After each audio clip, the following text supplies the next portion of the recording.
उत्तर प्रदेश की 69,000 शिक्षक भर्ती पूरे देश भर के विभिन्न राज्यों में जो ऑनगोइंग भर्तियां हैं या फिर जो कंप्लीट हो चुकी हैं उनके लिए एक मिसाल साबित हो सकती है, क्योंकि जिस प्रकार से पहली बार 2018 के गजट नोटिफिकेशन के बाद से श्री राम शरण मौर्य वाले मामले में माननीय सुप्रीम कोर्ट ने जजमेंट दिया था, उसी के आधार पर सभी राज्यों में बीएड को अलाउ किया गया।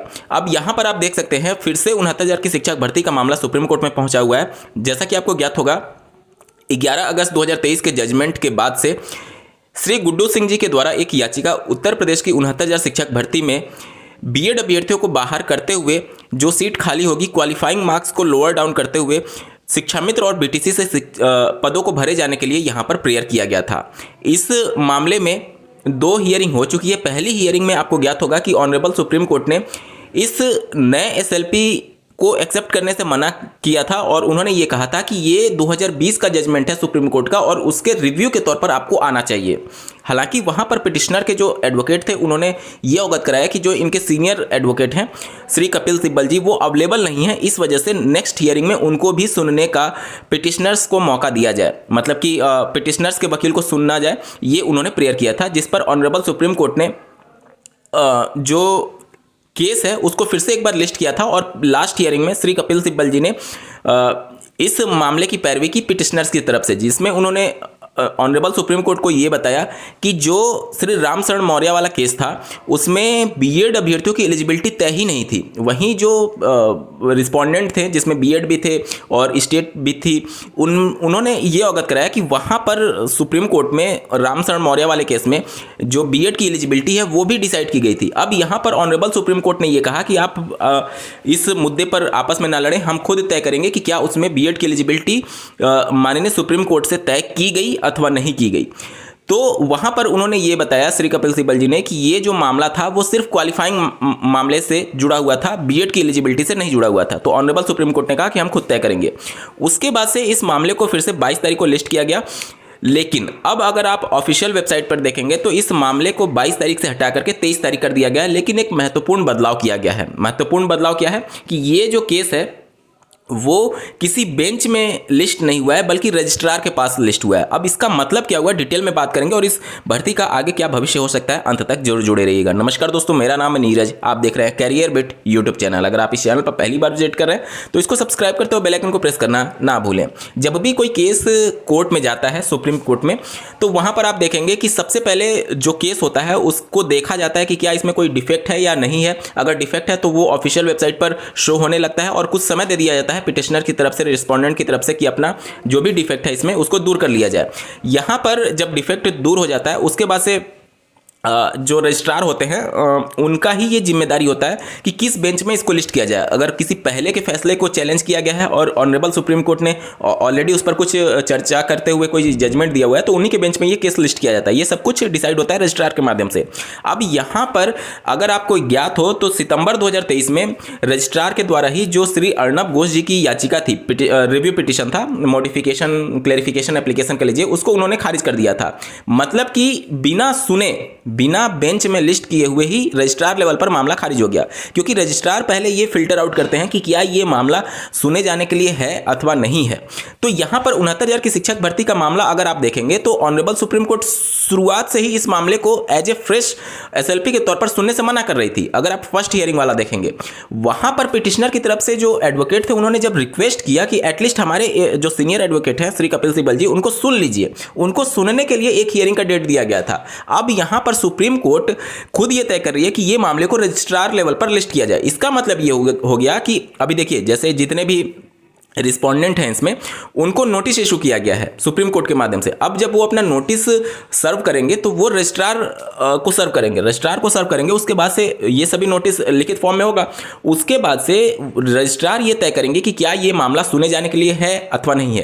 क्योंकि देखिए, 69,000 की भर्ती का मामला और श्री अर्नब घोष जी की याचिका का मामला सिमिलर है। क्यों? क्योंकि अर्नब घोष जी की जो याचिका थी उसमें यही प्रेयर था कि पहले की जो भर्ती है उसको 11 अगस्त के जजमेंट से प्रभावित ना किया जाए, जिसे रजिस्ट्रार लेवल पर यह कहते हुए कैंसिल कर दिया गया कि आप पुरानी किसी भर्ती को बाद के सुप्रीम कोर्ट के आदेश के आधार पर उस भर्ती में फिर से री हियरिंग या फिर री ओपन नहीं करा सकते। यही मामला 69,000 की शिक्षक भर्ती का है। 69,000 की शिक्षक भर्ती आप इसको ऐसे समझिए कि ये 2020 में सुप्रीम कोर्ट के द्वारा निर्धारित किया गया है, तय किया गया है इसकी पूरी भर्ती प्रक्रिया को। और इसमें बीएड अभ्यर्थियों की एलिजिबिलिटी चैलेंज थी या नहीं, इसके बारे में ऑलरेडी मैंने बात कर रखा है। अगर आप सुप्रीम कोर्ट का जजमेंट देखेंगे 2020 वाला श्री राम शरण मौर्य वाला मामला, तो उसमें आपको चीजें समझ में आएंगी। तो वहां की परिस्थिति 2020 के हिसाब से वो भर्ती प्रक्रिया चल रही थी। 2023 में आकर के सुप्रीम कोर्ट ने बीएड अभ्यर्थियों को प्राथमिक के लिए पात्र नहीं माना, तो ये बाद की परिस्थिति होगी। अब इन बाद की परिस्थितियों के हिसाब से पहले की भर्ती जो ऑलरेडी 2020 के जजमेंट के आधार पर कंप्लीट हो चुकी है, उसको क्या आगे के लिए प्रोसीड किया जा सकता है, ये तय करेंगे रजिस्ट्रार। मतलब कि ये जो 69,000 की शिक्षक भर्ती है, क्या अब बेंच में सुने जाने लायक है अथवा नहीं, क्या इसे रिव्यू के तौर पर आना चाहिए, ये सब कुछ तय करेंगे रजिस्ट्रार। क्योंकि अगर रजिस्ट्रार लेवल पर यह पाया गया कि ये केस सुने जाने लायक है, तब तो वो फिर से बेंच में लिस्ट करेंगे। अन्यथा की कंडीशन में हो सकता है रजिस्ट्रार लेवल पर ही अपना डिसीजन दे दिया जाए, जिस प्रकार से श्री अर्णब घोष जी की याचिका में रजिस्ट्रार लेवल पर ही डिसीजन देते हुए मामले को डिस्पोज कर दिया गया था।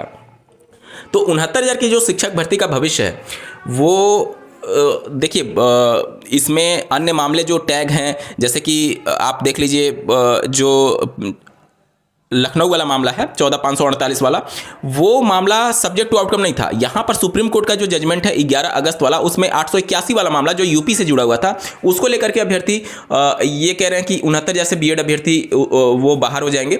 तो देखिए, ये सब कुछ आपको ये समझना होगा कि जो 2020 में जजमेंट दिया गया उसके आधार पर ये भर्ती हुई है। अब यहाँ पर जब देवेश शर्मा जी की याचिका पर सुनवाई चल रही थी, तो स्पेसिफिकली वो किसी भर्ती को लेकर के उसकी करंट स्टेटस क्या है, इस सभी बातों पर चर्चा नहीं हुआ। लेकिन जिस तरीके से प्रेयर किया गया, अगर वो सिमिलर प्रेयर हो रहा था तो वो सभी उस मामले से टैग होता चला गया। अगर आप देखेंगे तो अक्टूबर 2022 में ऑनरेबल सुप्रीम कोर्ट ने यह कहा था कि जितने भी मामले हाईकोर्ट में पेंडिंग हैं, वो सब मामले हम अपने अधीन लेते हैं। ठीक है, अपने अधीन लेते हैं। अब हाईकोर्ट में मामला कैसा, जो ऑलरेडी सब्जेक्ट टू आउटकम था, जैसे कि आप मध्य प्रदेश का मामला ले लीजिए, छत्तीसगढ़ का मामला ले लीजिए, हिमाचल प्रदेश का मामला ले लीजिए, वो सभी मामले सब्जेक्ट टू आउटकम हो गए सुप्रीम कोर्ट के। लेकिन जो उत्तर प्रदेश की 69,000 शिक्षक भर्ती था, उसमें 881 वाला मामला तो चैलेंज था, ये तो बात बिल्कुल ठीक है, लेकिन वो हाईकोर्ट में सब्जेक्ट टू आउटकम नहीं था। जो 14,548 वाला मामला है, वो अभी भी सब्जेक्ट टू आउटकम नहीं है। आपको यह समझना होगा कि ये जो भर्ती है वो किसी भी फैसले के अधीन नहीं हुई थी। मतलब हाईकोर्ट में वो मामला पेंडिंग नहीं है, सुप्रीम कोर्ट में वो मामला पेंडिंग नहीं है। वो अंतिम आदेश जो 2020 में सुप्रीम कोर्ट के द्वारा दिया गया था, उसके तहत वो भर्ती कंप्लीट हुई है। तो 69,000 की भर्ती का मामला जो है वो मध्य प्रदेश छत्तीसगढ़ से आप कंपेयर नहीं कर सकते, क्योंकि मध्य प्रदेश छत्तीसगढ़ सुप्रीम कोर्ट के आदेश के आधार पर भर्ती नहीं चल रही है, बल्कि हाईकोर्ट में जो मामला पेंडिंग है उसके आधार पर भर्ती चल रही है, और वो ऑलरेडी सब्जेक्ट टू आउटकम है। और 69,000 की शिक्षक भर्ती सुप्रीम कोर्ट के अंतिम आदेश के आधार पर हुई है। सुप्रीम कोर्ट ने खुद आदेश दिया था कि बीएड यहां पर राइटली अलाउड किए गए हैं डबल बेंच के द्वारा, जो कि हाईकोर्ट ने फैसला दिया था। तो जो हाईकोर्ट का जजमेंट था बीएड के संदर्भ में, उसे ही अपहेल्ड किया गया ऑनरेबल सुप्रीम कोर्ट के द्वारा श्री राम शरण मौर्य वाले केस में। तो ये पूरी अभी वर्तमान स्थिति है। कहने का मतलब ये है कि ये अब रजिस्ट्रार लेवल पर तय होगा कि क्या ये मामला सुने जाने के लिए उसी बेंच में लिस्ट किया जाए, या फिर रजिस्ट्रार लेवल पर ही इस मामले को निस्तारित कर दिया जाए। तो जब 23 तारीख को सभी अपना आंसर काउंटर फाइल कर देंगे, उसके बाद से रजिस्ट्रार खुद तय करेंगे कि क्या ये मामला सुना जाएगा या फिर यहीं से निस्तारित हो जाएगा। आपने पहले ही हियरिंग में इसका पूरा जो माइंडसेट था सुप्रीम कोर्ट का, वो आपने देख लिया होगा। सुप्रीम कोर्ट इस मामले को सुनने को तैयार ही नहीं थी। वो साफ तौर पर कह रही थी कि ये फ्रेश एसएलपी के तौर पर आ ही नहीं सकता, क्योंकि आप 2020 के जजमेंट को रिव्यू कराने जा रहे हो, और आपको उसी रिव्यू के तौर पर आना चाहिए, ना कि फ्रेश एसएलपी के तौर पर। उम्मीद करता हूं आपके डाउट क्लियर हो गए होंगे। इस वीडियो को देखने के लिए आपका बहुत बहुत धन्यवाद। भगवान करे आपका दिन शुभ हो।